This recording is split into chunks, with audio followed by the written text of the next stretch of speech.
이번 사건을 계기로 여성을 대상으로 한 범죄를 막기 위한 사회적 관심이 다시 고조되고 있습니다. 6년 전 발생한 이른바 강남역 살인사건 당시엔 남녀 간 젠더 갈등이 촉발되기도 했지만 이제는 우리 사회 인식도 많이 달라진 모습인데요. 하지만 정치권이나 공공기관의 대응을 보면 아직 갈 길이 멀었다는 평가도 나옵니다. 김혜린 기자입니다. 서울 지하철 2호선 신당역 여자화장실 앞 추모 공간에 국화와 메모지가 빼곡합니다. 스토킹을 당한 끝에 지난 14일 밤 이곳에서 살해당한 신당역 역무원. 추모객들은 대신 싸우겠다, 지켜주지 못해 죄송하다며 한마음 한뜻으로 피해자를 기리고 분노했습니다. 속이 안 됐지. 그 말도 안 되는 내 딸이 죽은 거와 똑같이. 법을 강화시켜야 돼. 이 법을 강화시켜가지고 살인이 개혁적 살인은 일단은 너무 화가 나고요. 좀 더 안전하게 살고 싶다. 이렇게 불안하게 젊어서 죽어야 하는 이런 사회가 없어지면 좋겠다. 그런 마음이었습니다.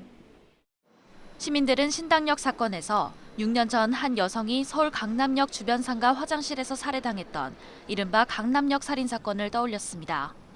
당시엔 여성들의 추모 행사와 재발 방지 요구에 일부 남성들이 잠재적 가해자로 취급하지 말라며 반발해 젠더 갈등이 격화하기도 했지만 이젠 시민들의 인식도 달라졌다는 평가가 나옵니다.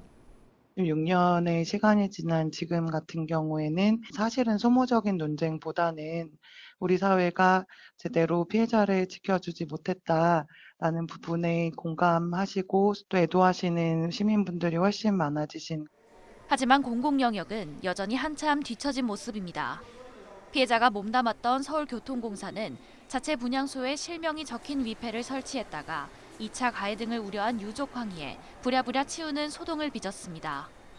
직원들에게는 이튿날 오전까지 재발 방지 아이디어를 제출하라고 요구했다가 주먹구구식 대응이라는 지적이 잇따랐고 결국엔 여성 노동자를 관련 업무에서 배제하겠다는 대책을 내놨다가 남녀 차별을 조장한다는 비난도 쏟아졌습니다.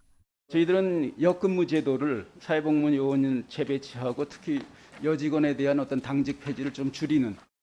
여성안전주무부처인 여성가족부 장관의 발언도 도마 위에 올랐습니다. 사건 직후 추모 공간에서 여성 혐오 범죄가 아니라고 선을 그어 논란을 불러일으키는가 하면 사건 책임을 피해자에 돌리는 듯한 발언도 일삼았습니다. 자기 자신을 얼마나 보호할 수 있는지에 대해서 충분한 상담을 받았다면 자신에 대해서 보호하는 조치에 대해서 훨씬 더 강화했었기 때문에 이렇게까지 비극적인 사건을 가지 않았을 거라고 생각하기 때문에 피해자를 탓하며 가해자 편을 드는 망언은 정치권도 마찬가지였습니다. 좋아하는 친데 그걸 안 받아주고 하니까 여러 가지 폭력적인 대응을 남자 직원이 한 것 같은데요. 31살의 청년입니다. 서울 시민이고 서울교통공사 정도를 들어가려면 나름대로 열심히 아마 사회생활과 취업 준비를 했었을. 시민들은 더는 비슷한 범죄가 없어야 한다고 강하게 요구하고 있지만 낡은 인식과 감수성으로 연일 문매를 맞고 있는 정치권과 공공기관이 기대에 부응할 수 있을지는 의문입니다. YTN 김혜린입니다.